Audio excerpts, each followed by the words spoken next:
Les personnes qui reprennent la formation en formation continue sont souvent au mi-temps de leur vie. Et il y a des phénomènes psychologiques au mi-temps de la vie qui sont assez importants. On est plus proche de la mort que de la naissance.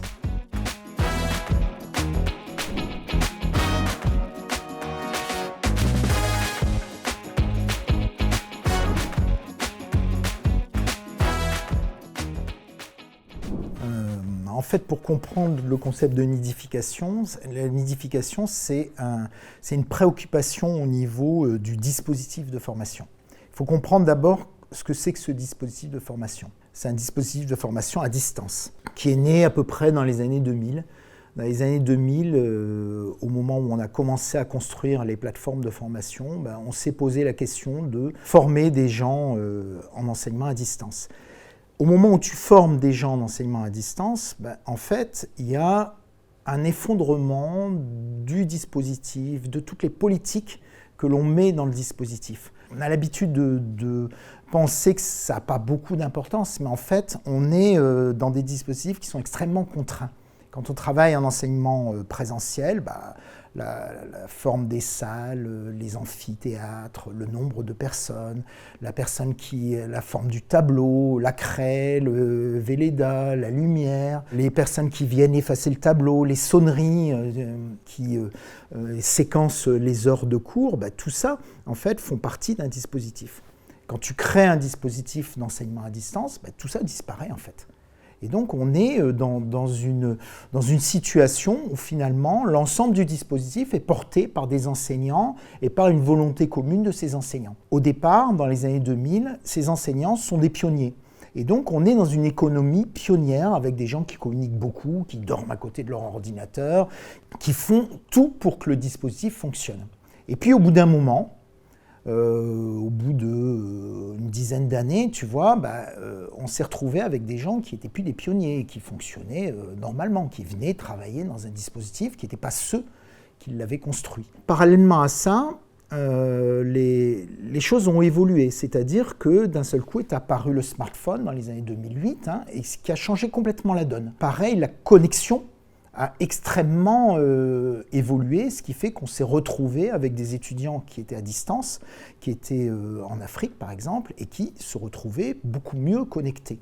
Et donc par exemple, le chat oral était devenu possible. Et bizarrement, toutes ces améliorations ont dégradé le dispositif. C'est-à-dire qu'on s'est retrouvé dans un dispositif qui au départ était contraint par la technique et qui s'est retrouvé ouvert, dans lequel tout était devenu possible. Et finalement, comme tout était devenu possible, il y avait nécessité de commencer à contraindre les choses et à cadrer un peu mieux le dispositif et donc avoir une réflexion, non plus au niveau de l'enseignement des matières, mais au niveau du dispositif lui-même. Alors, au niveau de la compréhension de ce dispositif, on s'est rendu compte qu'il y avait beaucoup d'éléments qu'on ne prenait pas en compte, ou en tout cas qu'on n'avait pas adressés par ce qu'on voulait construire. En particulier, des problèmes on travaille donc avec des gens qui sont en enseignement à distance, en reprise d'études pour la plupart, donc en formation continue. Cette idée que finalement je reprends mes études, c'est cette idée que j'entre dans un nouveau métier qui est le métier d'étudiant. Et ça, c'est pas si évident que ça. Un autre élément qui nous a paru aussi complètement évident, c'est cette idée que les personnes qui viennent chez nous se former, en fait, confondent souvent la tâche et la compétence. Ils ont l'habitude que quand on leur demande de travailler, on leur donne une tâche à réaliser. Et quand on leur donne une tâche à réaliser, comme ce sont des professionnels, eh bien, ils réussissent leur tâche. En formation, c'est tout à fait différent. Puisque les tâches que l'on propose aux étudiants, en fait, c'est juste pour construire des compétences. Les tâches n'ont pas d'importance. Et d'ailleurs, quand ils réussissent leurs tâches, la première chose que l'on fait, c'est de compliquer la tâche. Et ça, les étudiants ne le comprennent pas. Ils ne comprennent pas pourquoi, quand ils ont réussi quelque chose, on leur donne quelque chose d'autre à faire, de plus dur. Un autre point important à comprendre, c'est que finalement, on met toutes ces personnes dans une sorte de réseau d'apprentissage, et donc on construit une communauté d'apprentissage. Elle va se construire via des moyens qui sont des moyens numériques.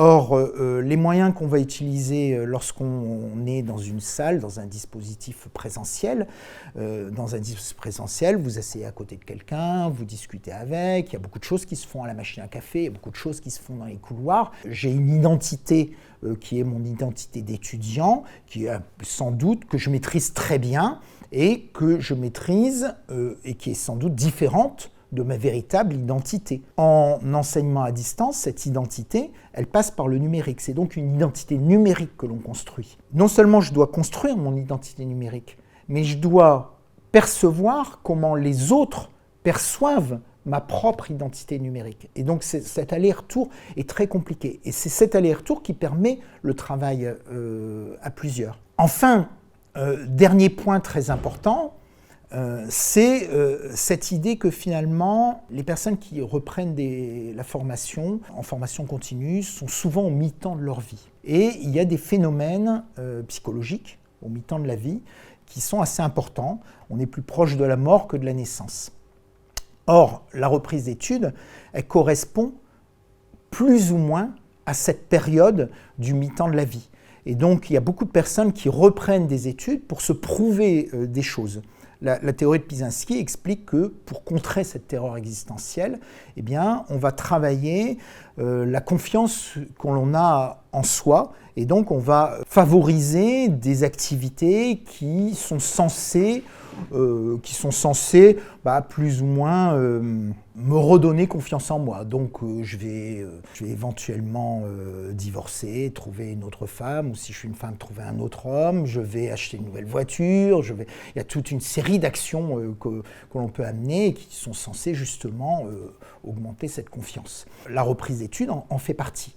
Donc on est confronté à ça et on se dit que finalement, confronté à ce truc-là, eh bien, qu'est-ce qu'on pourrait imaginer dans un dispositif d'enseignement à distance qui soit de l'ordre du dispositif et qui permette d'accompagner ces 4 difficultés. Et c'est à ce moment-là qu'on s'est tourné vers des éléments qui finalement sont des éléments assez simples qu'on a déjà repérés, qui sont utilisés par les écoles de commerce, par les écoles d'ingénieurs, etc., qui sont en fait une période d'une semaine, une semaine d'intégration. Et donc on s'est demandé si finalement on ne pouvait pas imaginer cette fameuse semaine d'intégration. Autrefois, cette semaine d'intégration, on la faisait de façon très simple. On faisait venir les étudiants à l'université, mais petit à petit, cette manière de faire venir les étudiants à l'université, avec des étudiants qui sont un peu partout dans le monde, était devenue impossible, et donc ça ne permettait pas justement les échanges. Donc on a eu l'idée de faire une période d'intégration tournée vers le numérique, vers l'usage du numérique,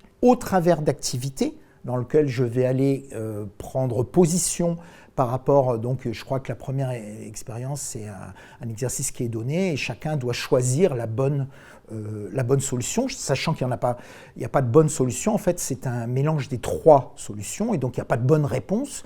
Et donc c'est vraiment un exercice qui va amener les gens à discuter entre eux. Et puis on va petit à petit se dire, finalement, cette communauté de pratique, elle est difficile à construire, et donc plutôt que de construire une communauté de pratique, on va nidifier ces personnes, on va construire en fait un petit noyau. On sait que le groupe idéal, c'est un groupe entre 3 et 4 personnes, et donc on va avoir toute une série d'activités où on va essayer de faire de l'appariement entre ces personnes. On va essayer de monter pendant la semaine d'intégration, on va monter un peu la tension en demandant des exercices tous les 3-4 heures. Pourquoi ? Parce que les phénomènes de stress favorisent l'appariement des personnes. Pendant la première période de la formation, pendant 2 mois, eh bien, ces personnes, tous les travaux se feront dans le cadre de ce petit nid douillet dont on a favorisé la construction. Donc voilà un peu l'idée de la nidification.